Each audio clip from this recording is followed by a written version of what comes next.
Good morning, everyone. I look out there and I see so many familiar faces of former students and colleagues and great friends. It feels like a homecoming of sorts. We're here today reflecting together on hope. Hope amidst a financial crisis that has certainly shattered lives. A crisis born of corruption and greed. One that has caused incredible fallout for too many and will do so for years, despite the media reports that the recession is turning around. As I reflect on the virtue of hope and the mandate that is ours as Christians to be hope-filled people, I'm conscious that what in the end may be most salvific about hope is that it defies any cheap theoretical abstraction. Hope can be spoken about adequately only in concrete, incarnate terms.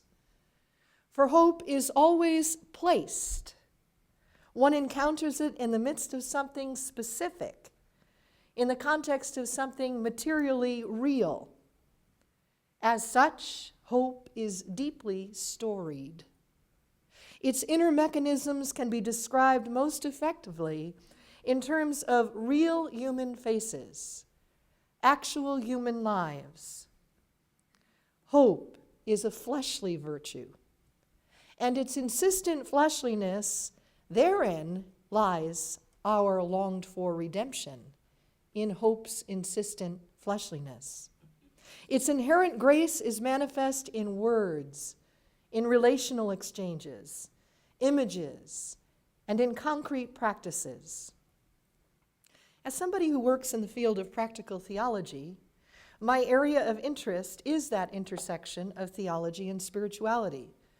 That is, the relationship between religious reflection and the lived practices of faith. Practical theologians study ways in which the central Christian symbol, God, gets construed, and the human gets interpreted amidst particular existential circumstances and from the standpoint of specific communal and cultural contexts.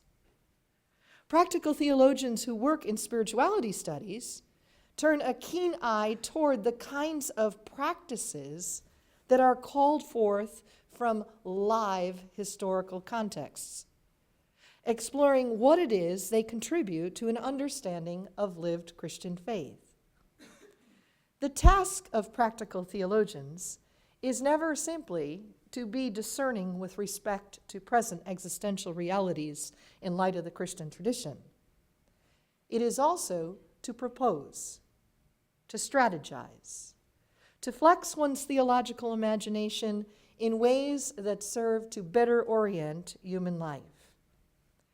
In light of this, I want to begin this second segment of our day by inviting all of you to put on the cap of a practical theologian. So let us together examine more closely this economic crisis, asking what it potentially calls forth from each of us. Wherein lies the promise of God's abundant life here and now in this struggle? Where is God in these hard times? What is it about us that should give us any solace? What are the spiritual practices being called forth now that make creative fidelity in challenging times the more possible? Let's start with the first question and take each of them in turn. So, where is God in these hard times? Where do we locate God in this mess? How do we talk about God? And is there anything about who we are as human beings that should actually cause us to take heart in these hard times? What are some of your thoughts in response? To simplify the terms of the question, who's God amidst the crisis, and who are we? Let's take a couple minutes to discuss that in our circle. All right, we'll take about 4 or 5 minutes in our circle, try to get right around to hear a word from everybody, and I'll be back to you in a short while. Who's God in this mess, and who are we? Where are we locating God in all of this? Huh? Where are we placing God? Who's God? How do we even begin to use God talk amidst this financial crisis? How do we do that with people? How do we do that ourselves? Anybody want to start us off? Who's God in this?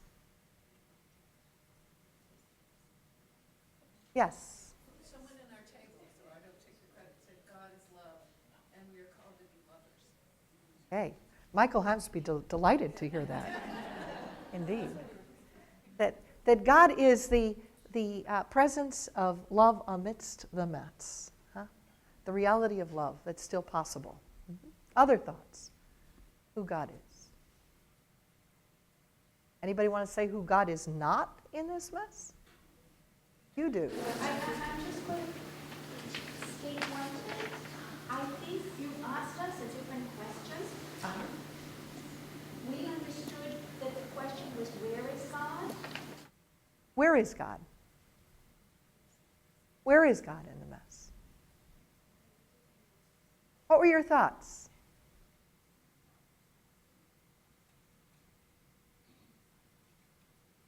Anyone from that table? I think what we said was that God is present in all circumstances of life and in each other, and how we share His love with each other. We talked about Him being in Encore, and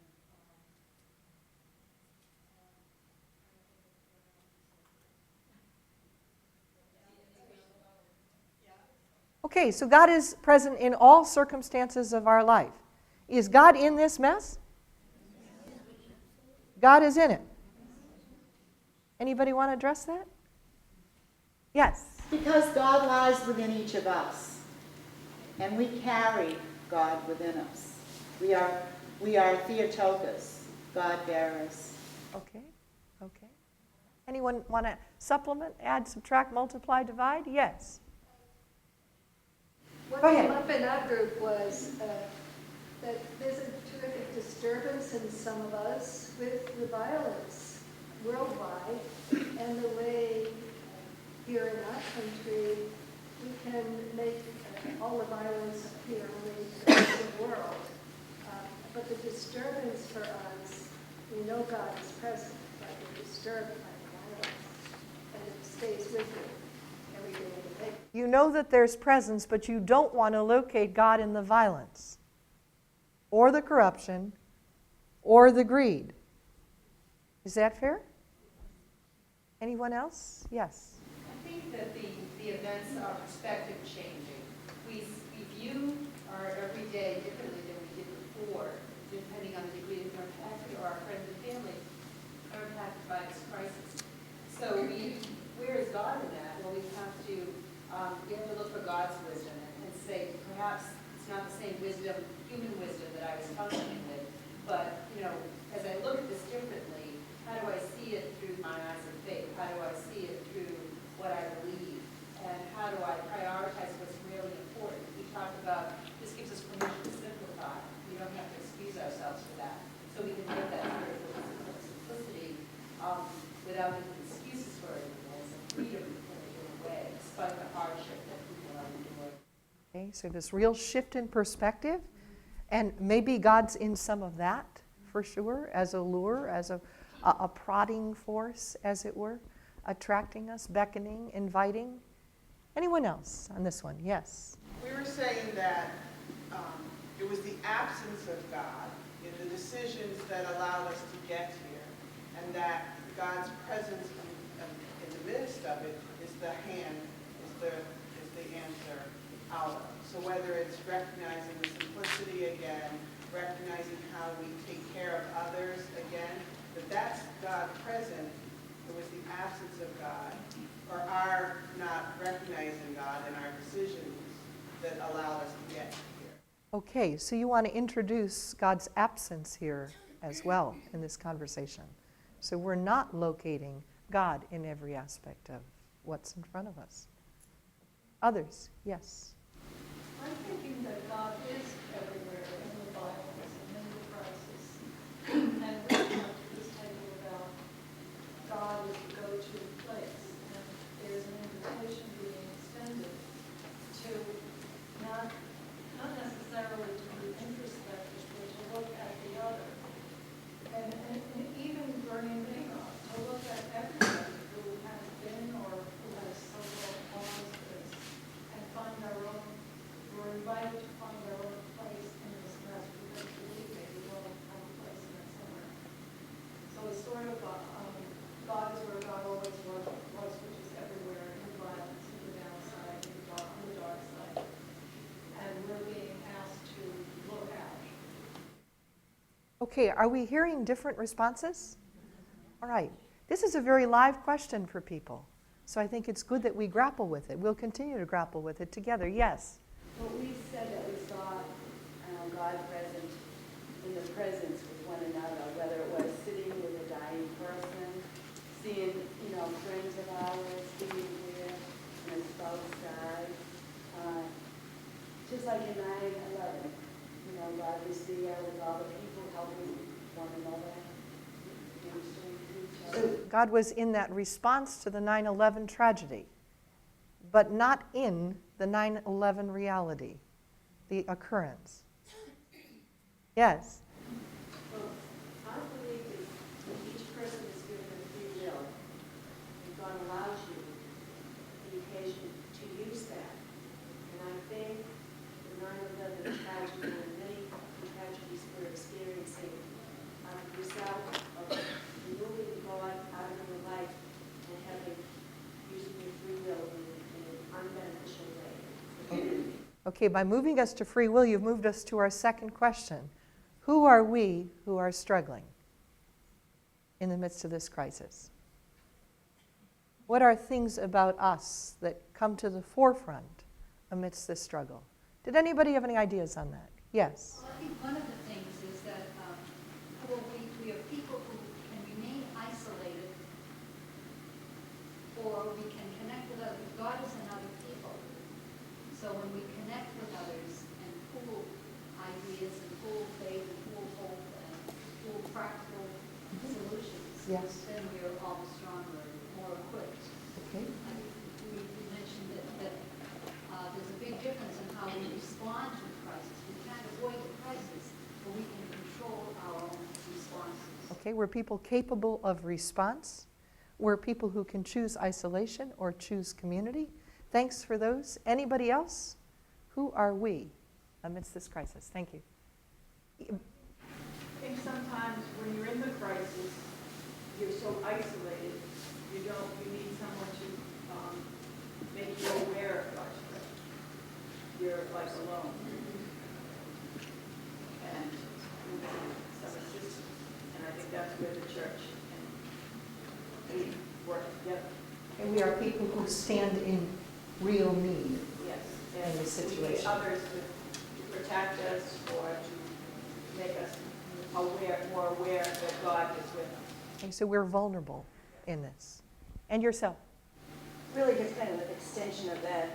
In our vulnerable, in our pain place, the traditional images of godness get jarred. They do get jarred. Could you say a bit more about that? How they get jarred? Well, the God who takes care of good people and makes things right and helps people get better because we pray seems absent. Doesn't work. Doesn't fit. No.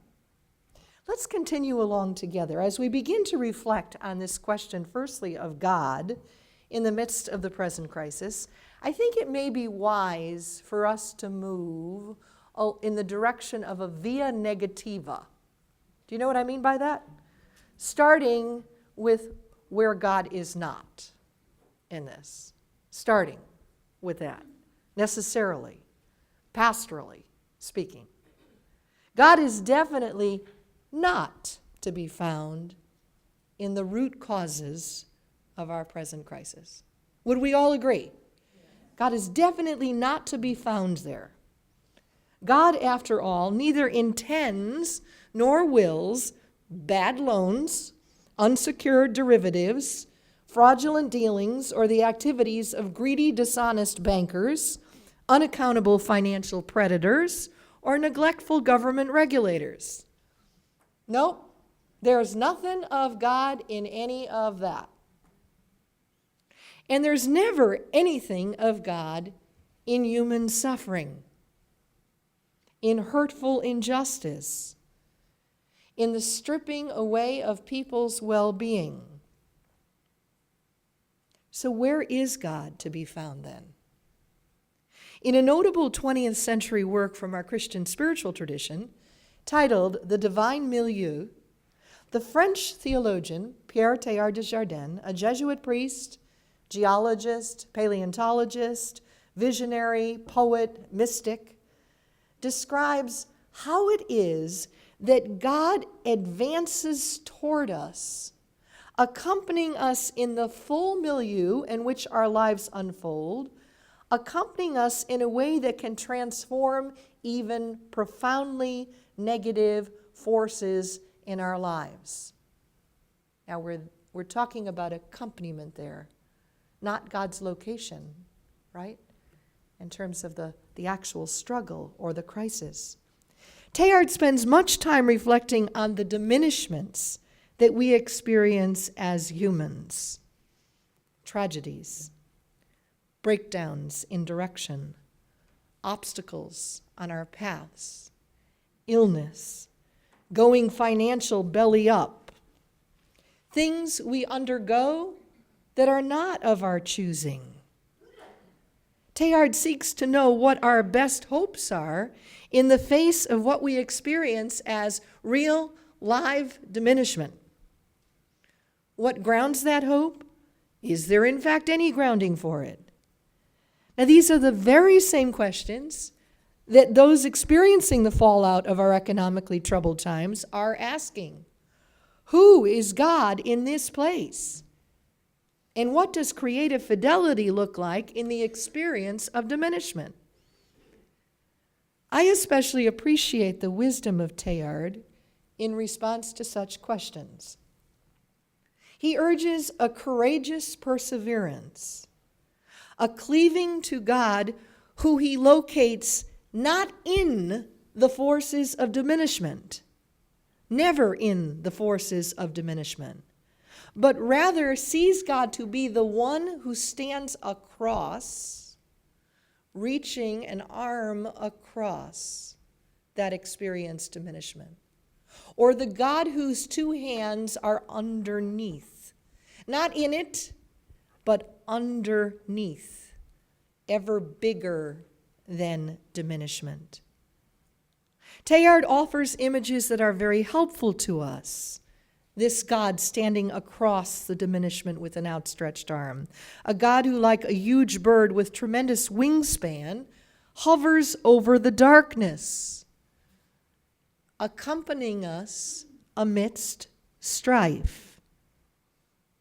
Now, this accompaniment of God, referenced by Teilhard again and again, may well be far and away our very best insurance policy and all we ultimately need. Now, how about the we who find ourselves standing amidst this crisis? Who are we who struggle? Well, we're people who are finding that what we thought was the big American dream is really something in shambles. We're people challenged to acknowledge, in retrospect, that this dream was already in pretty serious need of recasting. Let's face it, folks. Look at what the American dream has come to entail.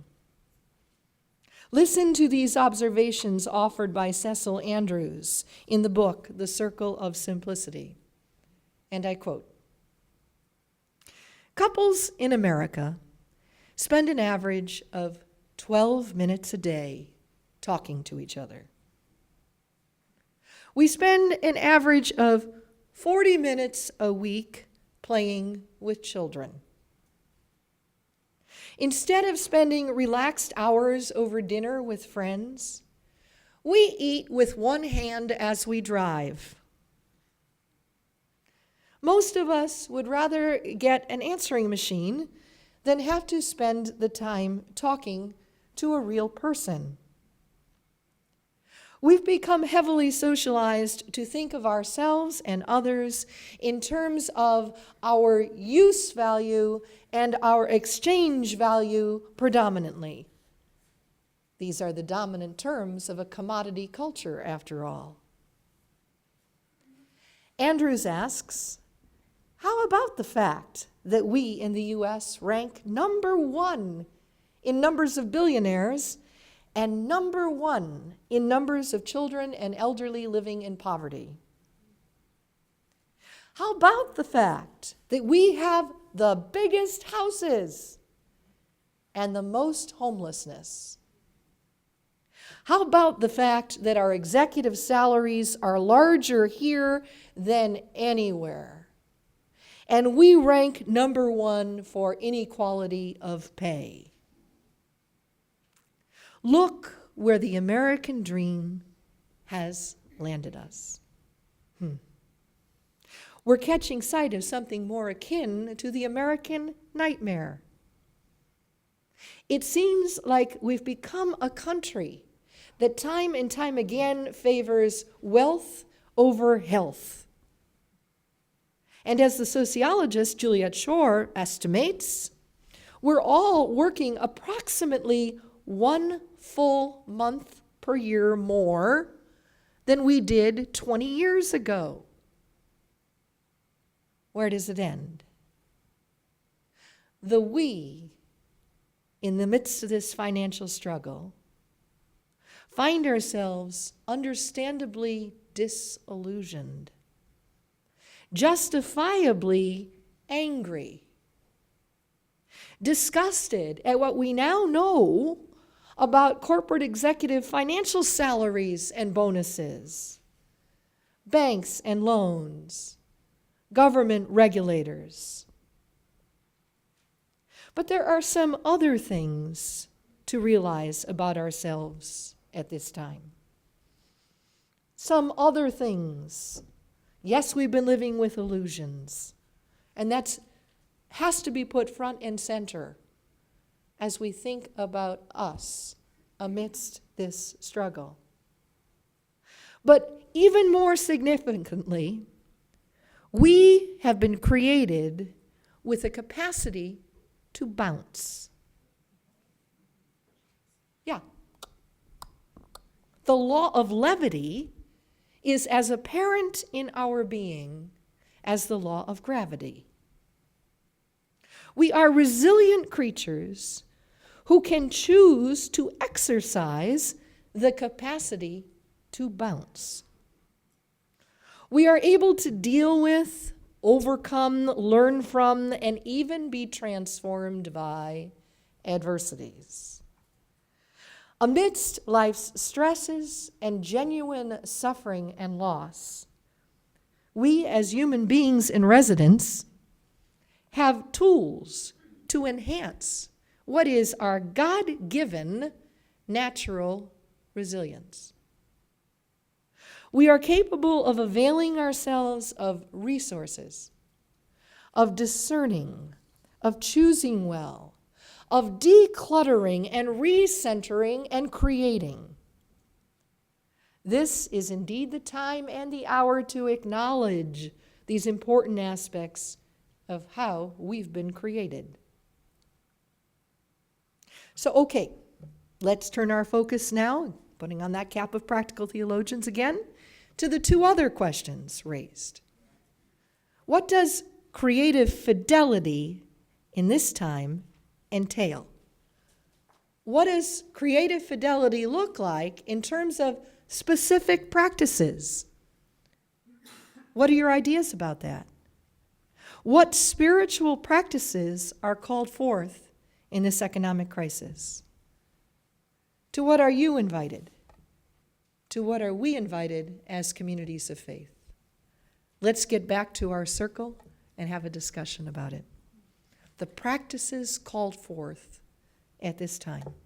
Personally, communally, what creative fidelity means, what it looks like. Okay, we've got some lively conversation out there. Let's pull the wisdom of the group regarding practices.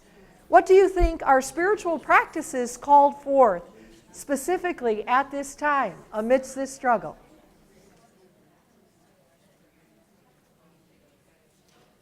Yes, thank you. Our school talked about intercessory prayer, but also just the presence of the spiritual practice of being with the person in their trouble, sitting with them, listening to them, not necessarily trying to solve all the problems, because we may not be able to, but being with them in that struggle and in that process for themselves. Okay, thanks for that.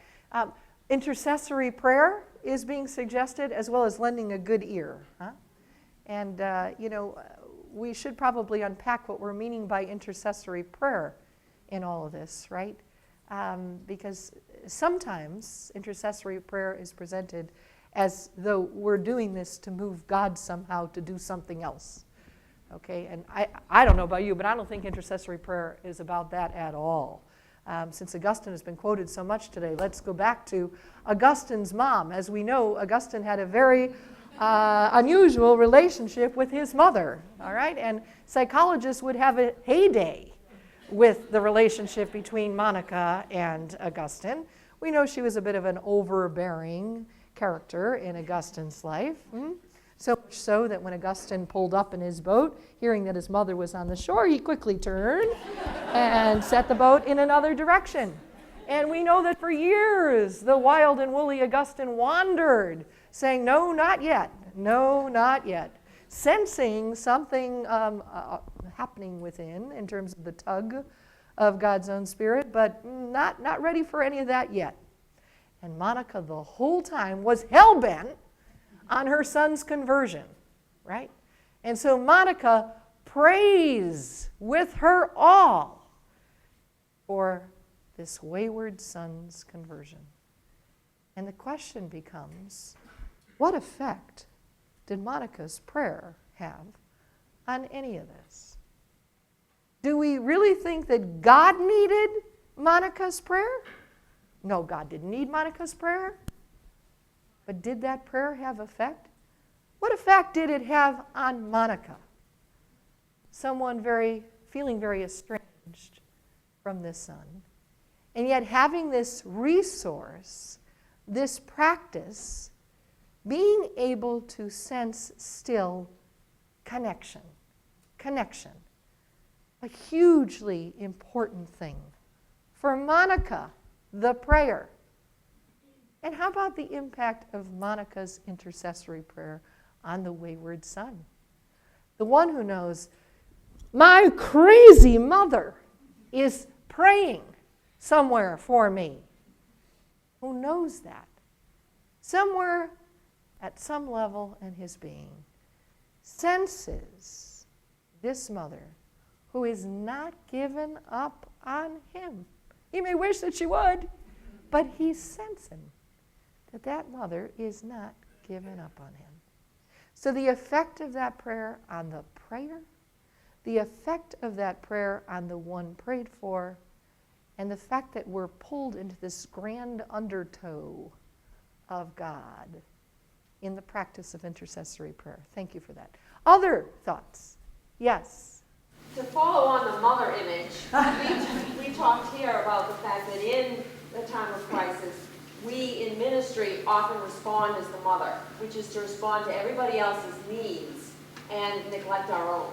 And so that while it is important to respond to others, we need to carve out the time for ourselves, for our own prayer life and for our own rebuilding, or we're no good to anybody else. Yeah.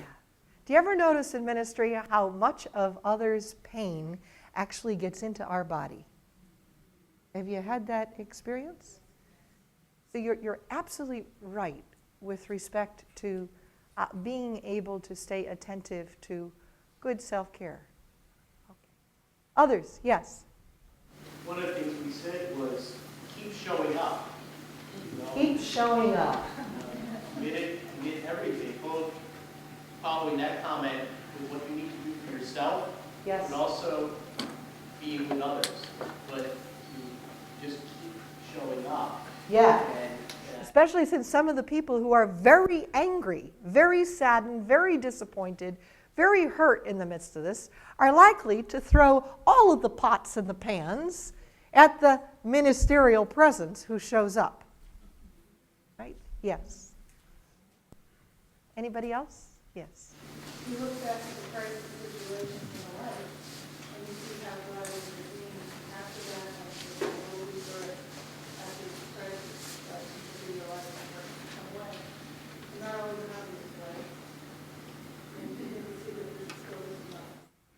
So are you suggesting that we remember? Yes. That we remember?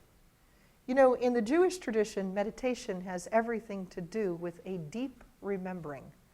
A deep remembering how God has been with God's people in the past.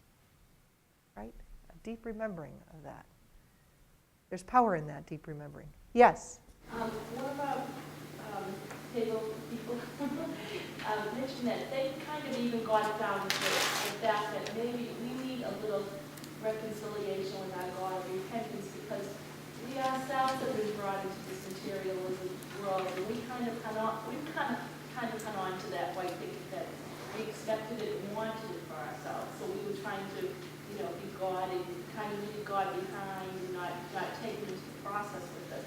And by doing that, realizing our part, and we could just show up for God and say, God, what do you want me to do today?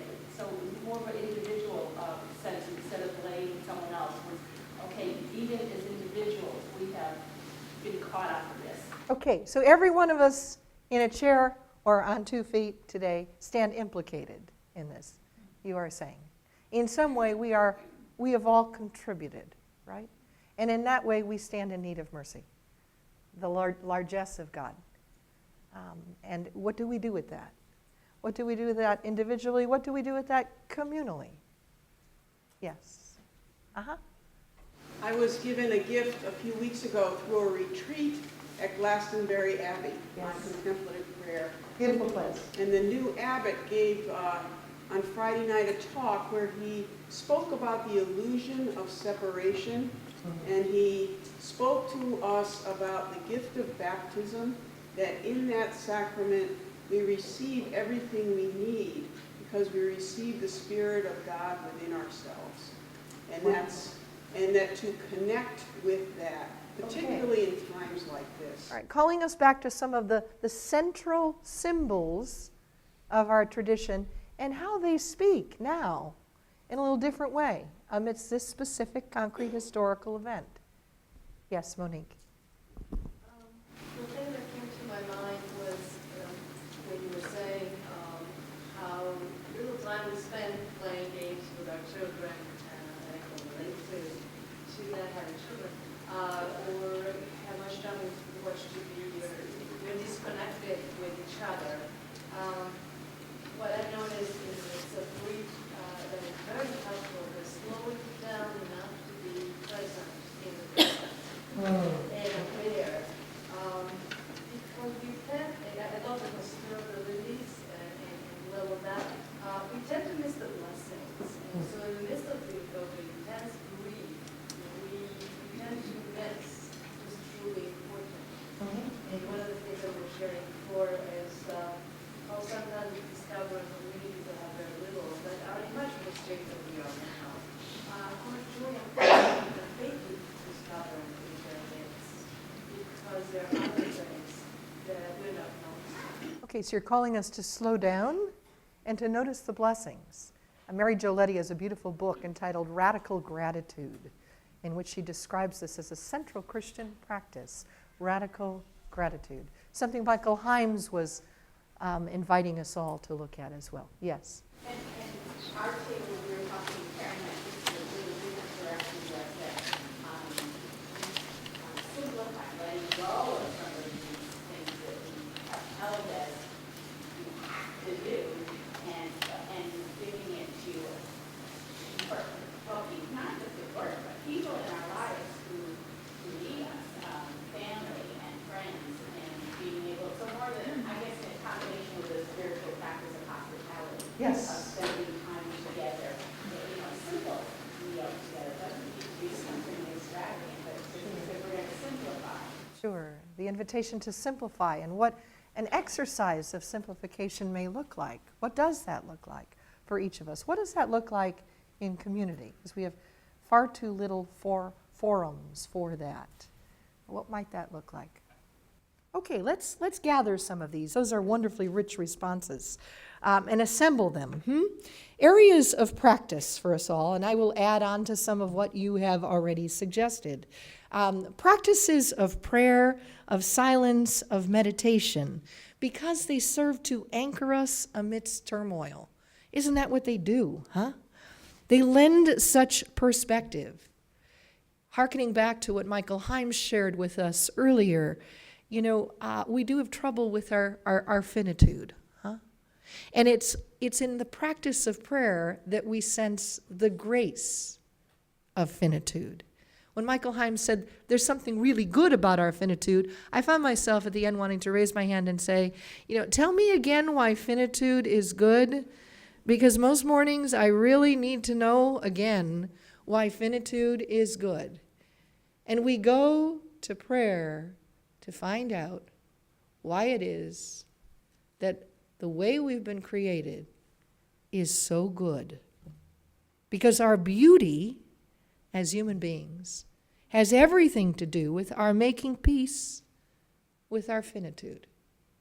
Our beauty is dependent on our knowing that deeply. And we can't make peace with our finitude without the interconnectedness and interdependence of community.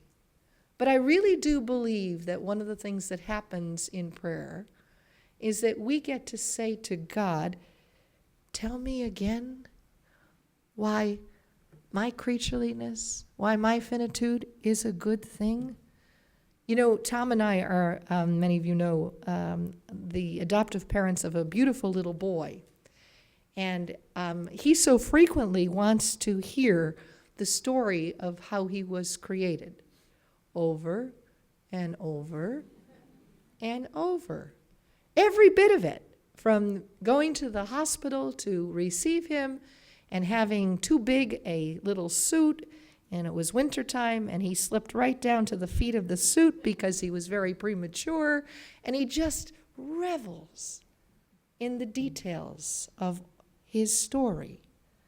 And prayer gives us a chance to hear again why our finitude is so good, why our beauty has everything to do with the way that we have been made. So prayer, silence, meditation, these things anchor us amidst the turmoil. A morning offering of gratitude for being, for all that we do have, for our families, our friends, our health, our agency. That can be a really rich way to dispel negativity and lend perspective. A morning offering of gratitude. A second area of practice, as persons are vulnerable to stress in this economic climate, especially the toxic effects caused by chronic stress, job loss, foreclosures, concerns about retirement, that'll all cause chronic stress. Well, self-care becomes this huge and important spiritual practice. Spiritual. We don't often think about self-care as spiritual practice. Now, when we say self-care, we're not talking about what Shirley MacLaine might mean by it. We're not talking about Grecian mud baths, etc. We're speaking here about sleep and good nutrition and exercise and intentional time for leisure. The things that are never more needed than when we're facing hard times. Making room for beauty becomes an essential spiritual practice as well. Whether that means surrounding ourselves with what brings simple pleasure and delight, taking walks in nature, listening to beautiful music, craft work, creating art, etc.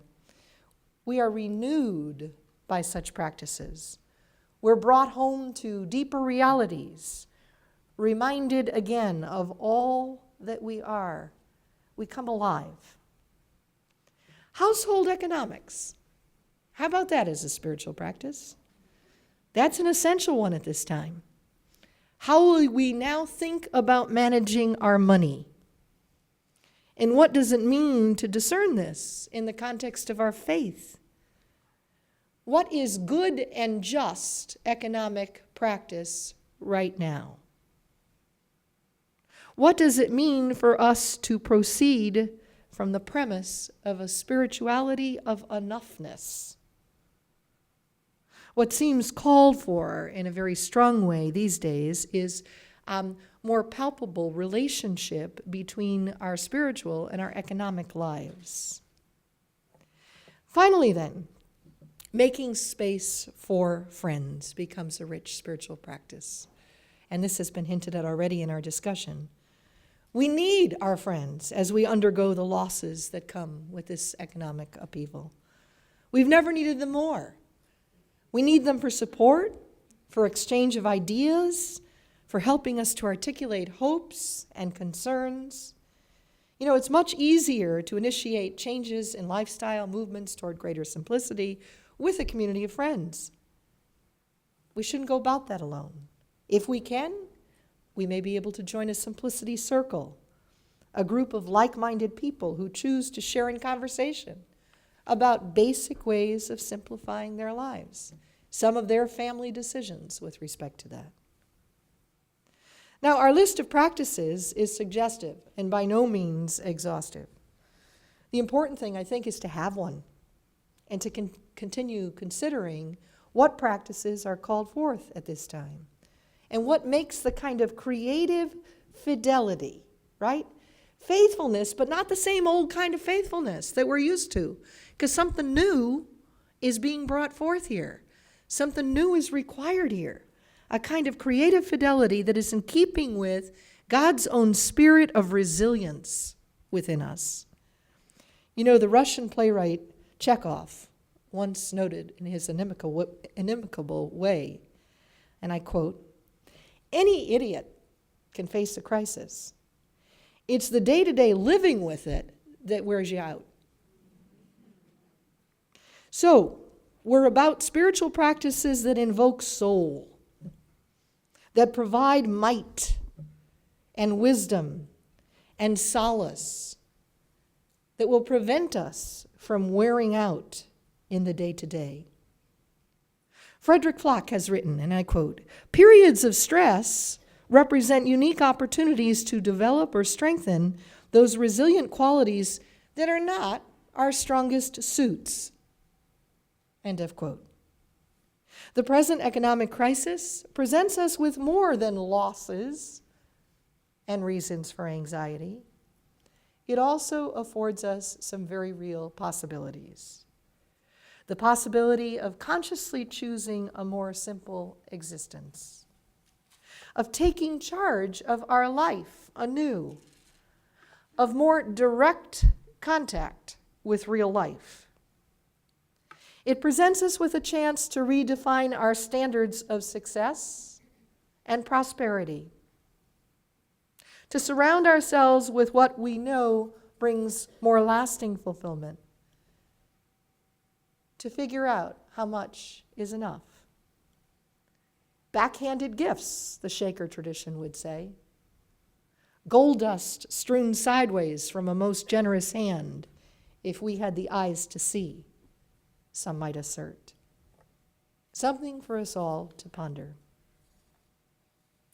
I'd like, by way of closing, to invite you to join me in a closing prayer that was written by a 20th century spiritual giant, Evelyn Underhill, a married laywoman in ministry, a poet, a mystic, a strong theological presence. And this is the prayer offered by Underhill. Now and then, some great emotion, some devastating visitation of beauty, love, or pain lifts us to another level of consciousness. And we are aware for a moment of the difference between what seems reality to us and the height the depth and the breadth of that which is truly real. Our focus is sharpened. Our landscape widens to one that is more brilliant, more significant, more detailed, more real.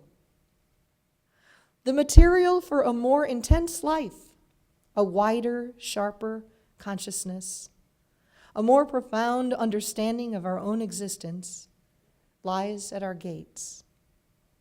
A more intense life awaits us. We are invited to vitalize our latent faculties, to arouse our languid consciousness, to emancipate our spirit from the fetters of appearances, to turn our attention to new levels of the world. Let's be about it. Thank you very much.